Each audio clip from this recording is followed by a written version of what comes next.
Tipping off the dime, the defending Eastern Conference champs not quite ready to call it a season as Superman soars in another Magic act. LA's story is a lack of D, which has Kobe peeved.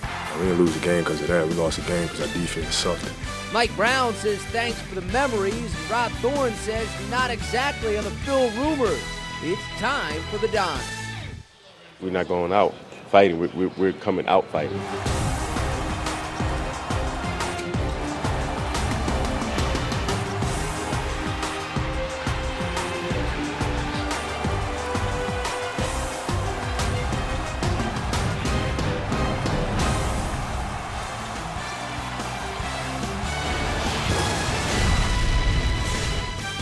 And welcome to the Daily Dime. I'm Jim Basquall. Heading the show, the defending champs suddenly find themselves in a series with Kobe none too pleased. And Mike Brown responds to his firing in Cleveland. But first up, the two teams that have eliminated the Cavs the past two seasons. It's Game 5 from Orlando, with the Magic looking to become just the 10th team in league history to force a Game 6 after falling behind in a best-of-7, 3-0. The defending Eastern Conference champs had Rashard Lewis in the lineup despite the fact that the forward had been playing with a viral infection. Could the Magic again extend this series another game? Let's check it out from O-Town.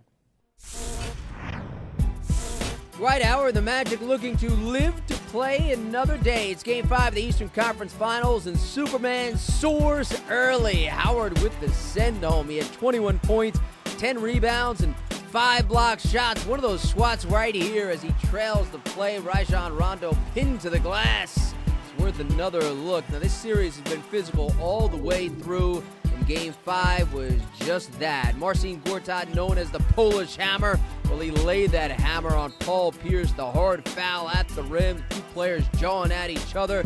More physical play here. Howard down low is hacked by Kendrick Perkins, who's none too pleased with the call. He gets his second tee of the game. It's his 7th technical foul of the series. So he's not only done for that game, but also if a Game 6 comes up, if the tees hold up, they won't have Kendrick Perkins. Third quarter, Rondo going baseline, finishing the Celtics within a half dozen. He had 19 for the game, but this is a huge play here. Jameer Nelson, shot clock winding down. It's a contested three, but he gets it to go. Huge shot. Orlando up 74-65. They had 13 three-pointers, and this was inadvertent. Howard going up, and his elbow will catch Glenn Davis right in the jaw as he's coming down. Big Baby is down for the count, literally, as he had a stagger to get to his feet. He'd be gone from the game, suffered a concussion. So Boston was down 2 bigs. Fourth quarter, Jameer Nelson, another clutch shot. Top of the key three. He led him with 24, had Orlando up 13. Then the finishing touches come off the turnover. It's Michael Petrus that will send this home, and the Magic send home a victory as they force a Game 6 in Boston set for Friday. Orlando 113-92.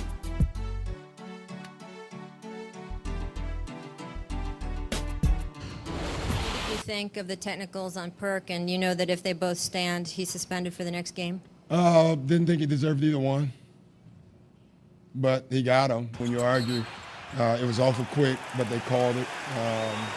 And I did think Eddie Rush realized once he called it, he couldn't rescind the tech because he had forgotten that they had given them the other one. There were 2 or 3 plays in the first quarter, and maybe more, where Dwight's effort was incredible. There was one, he went the length of the floor to block the shot. I just thought his effort was incredible. Just try to get there before he laid it up, and I got there just in time, and I was trying to tell Coach I needed a second after that, but he just keep playing, and I'm like, all right.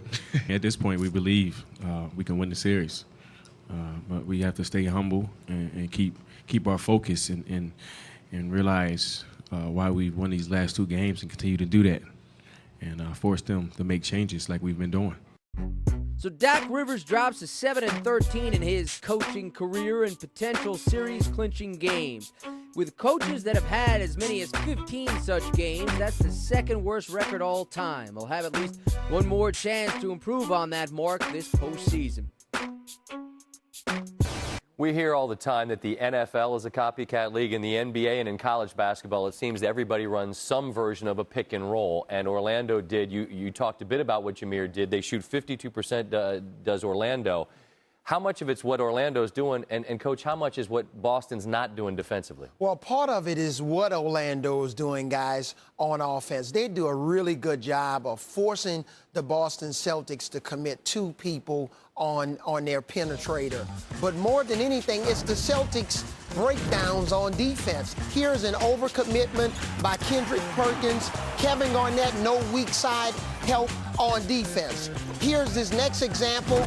Again, 2 guys, they're basically running into each other. And now getting sucked in, overcommitting. The Celtics do a great job of overcommitting to the basketball, but you can't overcommit against Orlando Magic because most of their pick and rolls is bait to set something else up, or what we call in football misdirection plays.